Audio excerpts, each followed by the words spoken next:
मला माणसांमधले दोष दिसण्यापेक्षा त्यांच्यातली गुणच शोधायची खरंच सवय लागली आहे. किती मस्त.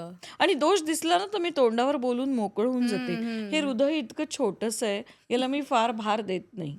त्याच्यात फार मी दाबून ठेवत नाही. मधुरा मला हे नाही आवडलं हं, हो, मी सांगून टाकते. मग बरोबर. त्यावेळेला मधुराला राग येईल का?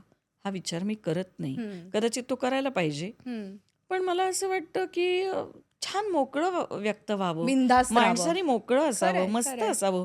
तुमचं खरंय. अंतरंग जेव्हा आतून शुद्ध हं. आणि छान असेल, तेव्हा तुमच्या चेहऱ्यावर ते भाव येतील अगदी. आणि मग तुमच्यातली ऊर्जा कनेक्टेड टू पहिला प्रश्न, ही आपोआप रिजनरेट होत राहते. बरोबर. कारण जेव्हा तुम्हाला दडपण असतं, हं. स्ट्रेस असतो कुठल्याही गोष्टीचा, तेव्हा तुमची ऊर्जा येत नाही. बरोबर. पण जेव्हा तुमचं अंतरंग स्वच्छ असतं, छान असतं, जे बोलायचंय ते घडं-घडं बोलून मोकळं होतं. म्हणजे बघ तू काही लोकांना अशी सवय असते, की छान दिसलं तरी छान नाही म्हणायचं. हं, नुसतं असं टकटक बघत राहायचं. हं. जज करायचं. जज करायचं, जजमेंटल हं, राहायचं. साडी हं, आवडली तरी अशी खालून वर चारदा पाहायची. पण हं. भसकन म्हणायचं नाही की छान आहे. तर मला असं छान दिसलं की "हे किती छान आहे." असं कदाचित ते खूप हायपर वाटत असेल. पण हं. ते मला जे दिसतं ना, बरोबर. ते मला चांगलं, वाईट सगळं व्यक्त व्हायला आवडतं मधुरा. हं, आणि त्यामुळे मी माझ्या हृदयाला फार टेन्शन देत नाही. हं. असतात मलाही खूप ताण, अतिशय वेगवेगळ्या प्रकारचे ताण आहेत. ते पण ते सगळ्यांनाच स्विच आहेत. ऑफ, स्विच ऑन बरोबर आहे. करायची आता मला बरोबर आहे. सवय झाली आहे.